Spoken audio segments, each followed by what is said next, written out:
Hi, everyone, and welcome to another episode of Pickleball and Politics, where I combine my quest to stay out of the kitchen with my passion for politics. I'll be honest, I got no pickleball because I'm doing a couple of podcasts back to back to back. I was supposed to play today, and I canceled on them. I told them I couldn't make it because I wanted to come on and talk to you guys, and as it turns out, it's pouring rain right now, so I didn't need to cancel. I wasn't going to play anyways. I wanted to come back on and tell you about two amazing speakers that made a lasting impression on me at the Turning Point Action Conference this past week. If you didn't see my first video on this, I am almost going to have to make them like 1, 2, 3, 4, 5, 6. I don't know how many podcasts I'm going to have on this because it was an amazing weekend and I've got lots and lots to talk about. But two of the people who made a lasting impression on me, perhaps not household names, but one is a household name, that's for sure these days.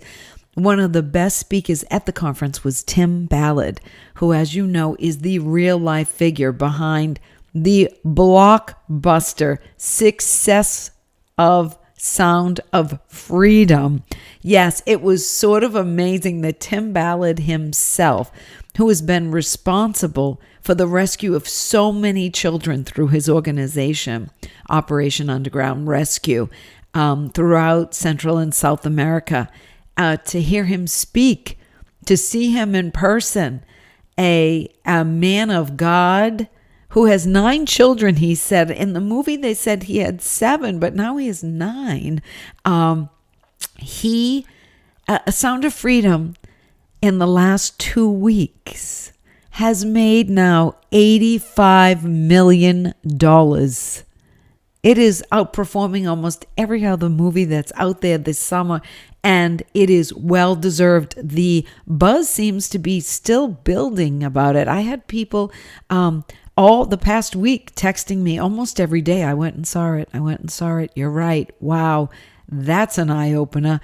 I didn't think it was going to be like that. I can't get that movie out of my mind. That's the truth. If you didn't see my review of within an hour after I saw Sound of Freedom, go back and look at it. It's named Run, Don't Walk. And if you haven't seen Sound of Freedom yet, you need to go see that movie. So Tim Ballard was one of really the highlights of the Turning Point Action Conference this past weekend.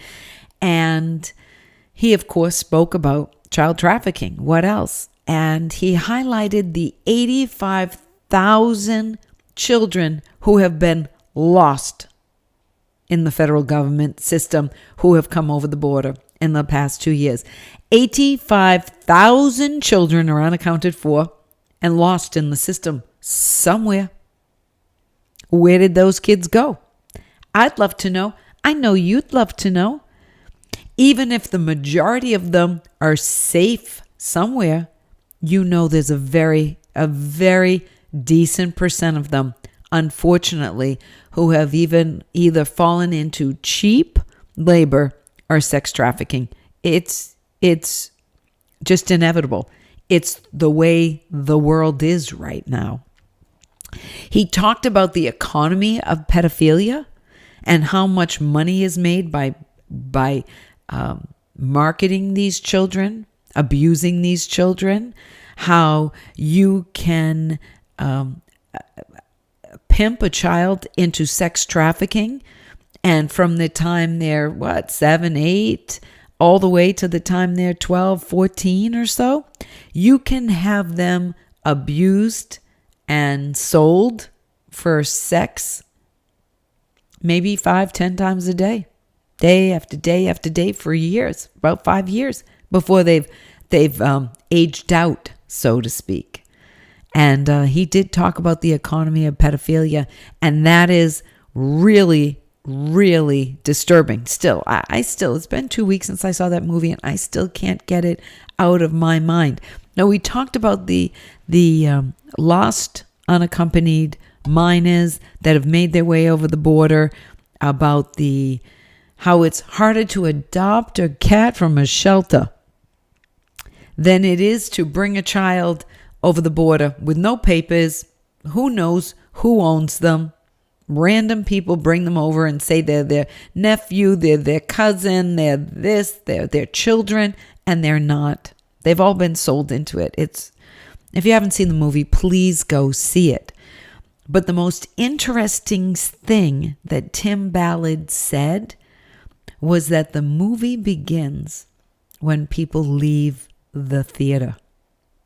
And I would have to agree with him, because I personally have not been able to get that movie out of my head for one day. It's been 2 weeks. All I do is go to the website, see how I can help, join it, and give a monthly contribution. I mean, I'm praying for these children. I am giving money to organizations.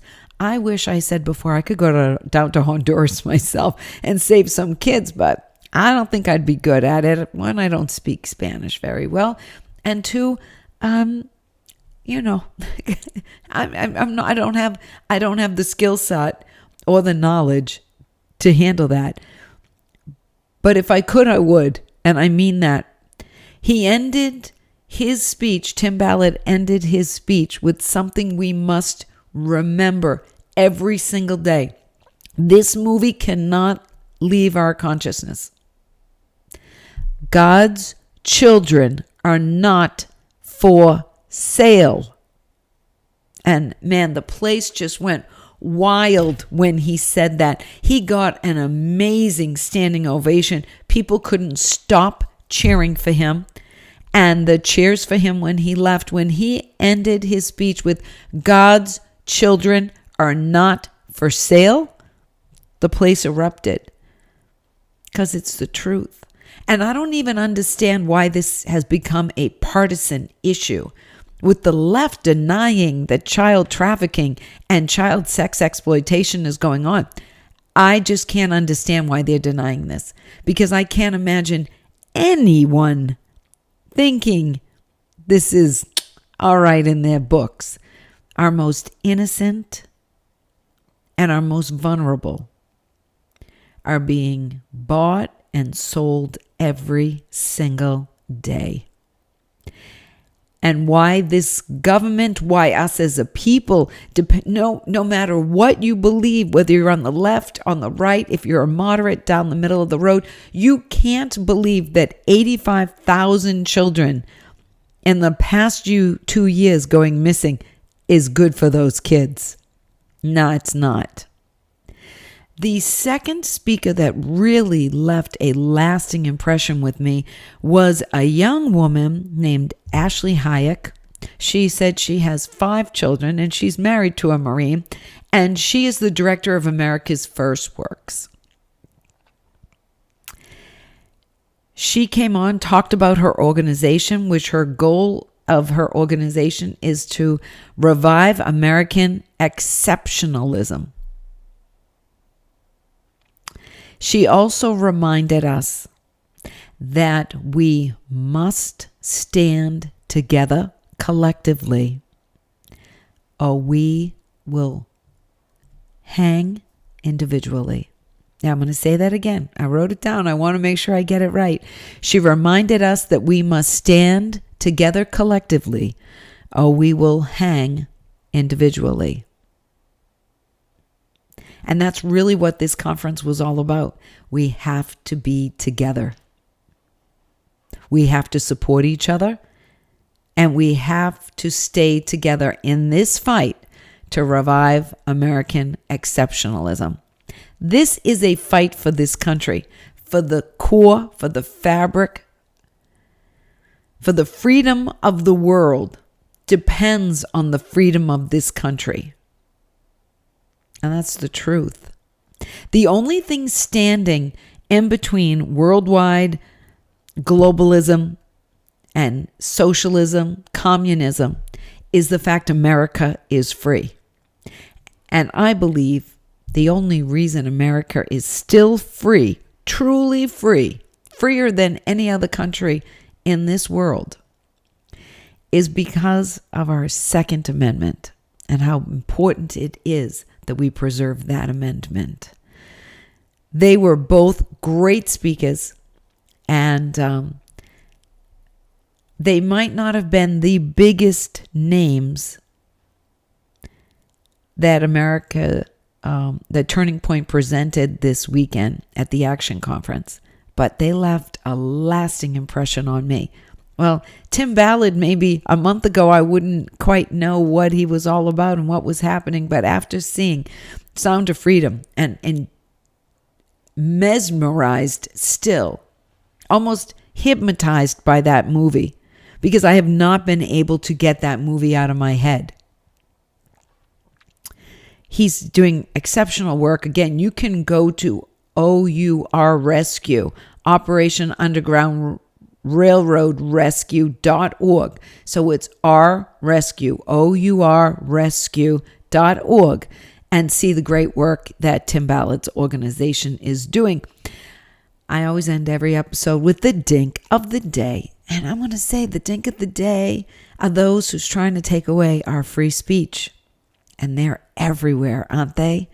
From the oligarchs, the tech oligarchs who censor people on Twitter and Facebook and all the other social media platforms, to just those people who don't think that we as conservatives have a right to get together and speak freely. All right. You can reach me on Getter at Pickleball and Politics, on Instagram at Pickleball and Politics. You can reach me on Twitter at Pickle and Paul. You can go to my website, pickleballandpolitics.com, or you can visit me right here on my YouTube channel. Give me a thumbs up, subscribe, and leave me lots and lots of comments. I love comments, please. Until next time, I will see you again real soon. Thanks for joining me on Pickleball and Politics.